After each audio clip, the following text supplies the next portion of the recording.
Bible থেকে পাঠ করার অনুরোধ করছি জনাব লালন সরকারকে।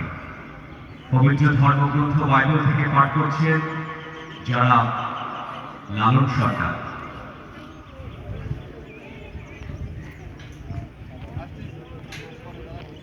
পিতা পুত্র পবিত্র আত্মার নামে আমেন। হে আমাদের স্বর্গস্থ পিতা, তোমার নাম পূজিত হোক, তোমার রাজ্য প্রতিষ্ঠা হোক, তোমার ইচ্ছা যেমন স্বর্গে তেমনি মর্তে পূর্ণ হোক। আমাদের দৈনিক অন্ন অদ্য আমাদেরকে দাও, এবং আমরা যেমন অপরাধীকে ক্ষমা করি তেমনি তুমিও আমাদের অপরাধ ক্ষমা করো। আর আমাদেরকে প্রলোভনে পড়িতে দিও না, কিন্তু অনর্থক হইতে রক্ষা করো। আমেন। পিতা পুত্র পবিত্র আত্মার নামে আমেন।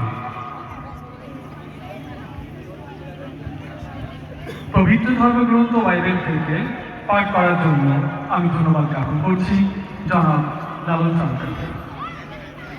মহান মুক্তিযুদ্ধের সকল শহীদের স্মরণে দাঁড়িয়ে 1 মিনিট নিরাপত্তা পালনের জন্য উপস্থিত সকলকে অনুরোধ করছি।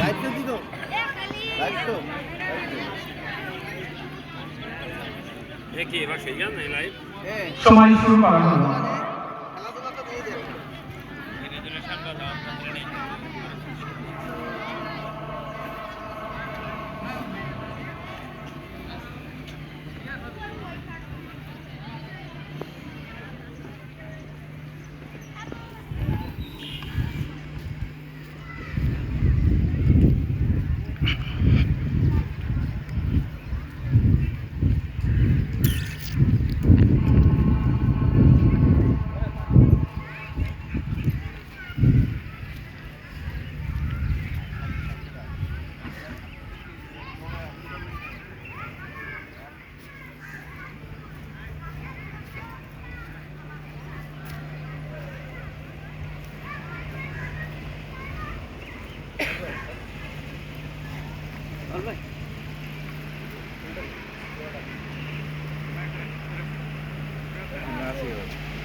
সময় শেষ, সকলকে বসার অনুরোধ করছি।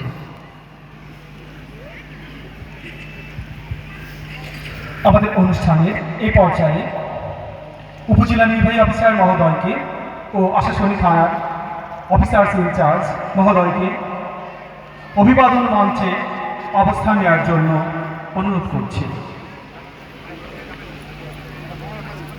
অভিবাদন মঞ্চের দিকে আমাদের অতিথিবৃন্দ, উপজেলা নির্বাহী অফিসার মহোদয় ও আশাশুনি থানার অফিসার্স ইনচার্জ মহোদয় এগিয়ে যাচ্ছে।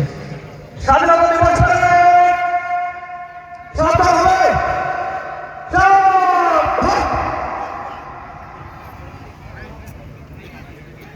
আমাদের অতিথিদ্বয় অভিবাদন মঞ্চে অবস্থান নিয়েছে। অনুষ্ঠানের এই পর্যায়ে জাতীয় সঙ্গীতের সাথে সাথে জাতীয় পতাকা উত্তোলন। সকলকে দাঁড়িয়ে জাতীয় সঙ্গীতের প্রতি সশ্রদ্ধ সম্মান প্রদর্শন করার জন্য অনুরোধ করছি। এই পর্যায়ে